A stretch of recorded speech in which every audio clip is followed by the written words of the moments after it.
Okay, so let's talk about something that feels really personal. But you know what? It's incredibly common. We're talking about self-sabotage. Today, we're going to get into the psychology of why we get in our own way, and more importantly, we're going to unpack a practical guide on how to finally stop doing it. I mean, have you ever felt this? You are right there, on the brink of a major breakthrough. Everything's lining up perfectly. And then, bam, you do something that makes it all fall apart. You procrastinate, you start doubting yourself, you pick a fight over nothing. It's this maddening cycle, right? But just realizing it's a pattern, that's the first huge step to breaking it. All right, so let's properly meet this inner saboteur. Now, our first instinct is to want to fight it, right? To treat it like this enemy living inside our heads. But what if we've got it all wrong? What if this part of you isn't actually malicious? What if it's more like an old, clumsy bodyguard who's still trying to protect you from a threat that just isn't there anymore? I'm guessing this looks pretty familiar. You're staring at your phone when that massive project is due. Or you feel your mind just go completely blank during a really important conversation. Or maybe you just get that overwhelming urge to quit the second things get tough. Look, these aren't just random acts of self-destruction. These are the signature moves of that inner saboteur. And this, right here, is probably the most important thing to get.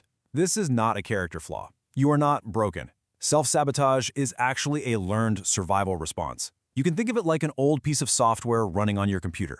It was designed a long time ago to protect you from the pain of failure or rejection, but now it's just outdated, and it's causing your whole system to crash. So, if this thing is really just a misguided protector, what is it trying to protect us from? To really take this pattern apart, we have to get curious about its motives. Why does it slam on the brakes right when we're about to accelerate? Let's dig in and uncover the why. We all get the fear of failure. I mean, if you don't really try, you can't really fail, can you? But the fear of success, that's just as real. What if I actually get that promotion and I can't handle the pressure? And then, underneath all of it, so often there's this core belief of low self-worth, this deep feeling that we just don't deserve to win. And of course, when we're stressed and anxious, our brain just defaults to the easiest, safest option it knows: retreat. Wow, this quote really just cuts right to the heart of it, doesn't it? Our outer world starts to look exactly like our inner beliefs. If, deep down, you truly don't think you deserve success, your unconscious mind will find all sorts of creative ways to make sure you avoid it. It's an incredibly powerful, and often totally invisible, self-fulfilling prophecy. Okay, so we figured out the why. We kind of understand the saboteur's weird motives. So now let's get to the how. How do we actually fix this? Well, the research lays out a really clear 4-step blueprint to help us stop being the victim of this old programming and start being the architect of our own lives. And here it is. This is the blueprint. See how it moves from just being aware to actually taking action? First, you basically become a detective of your own mind. Then, you learn how to throw a wrench in the works. After that, you start rewriting the stories you tell yourself. And finally, you build a support structure for this brand new way of operating. Let's dive into each one. Step 1 is all about becoming a scientist of your own mind. For just 1 week, your only job is to observe. Don't even try to change anything yet. When you catch yourself in that moment of sabotage, just make a quick note. What was the trigger? What was the feeling? And what was the action you took? This is not about judging yourself at all. It's just about gathering intel. This awareness, this is where your power begins. Okay, so now that you can see the pattern, you can learn to disrupt it. And you don't need some huge heroic effort. The goal here is what's called a micro shift, a tiny, almost laughably small different action. So if your trigger is a giant, overwhelming task, your micro shift isn't to finish the whole thing.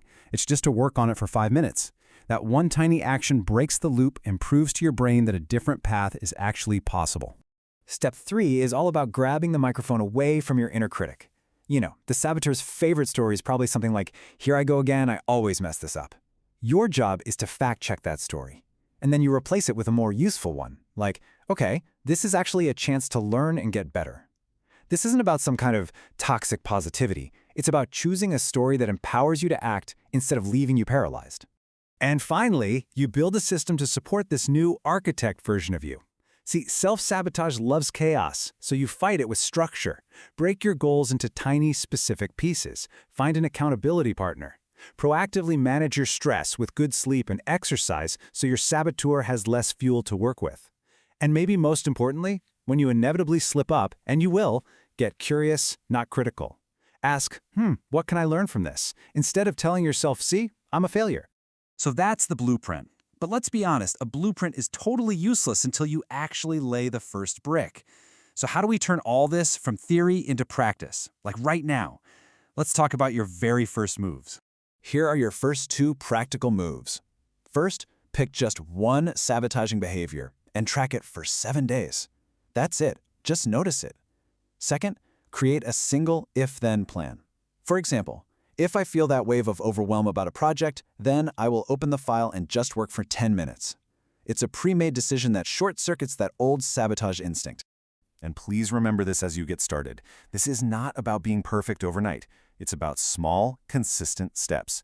Every single time you choose that tiny micro-shift over the old habit, you are literally rewiring your brain. You're building a brand new neural pathway that starts to make success the new default.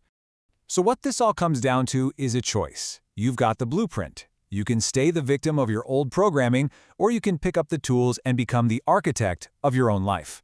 The only question left is, where are you going to lay that first brick? Which habit are you going to decide to understand first?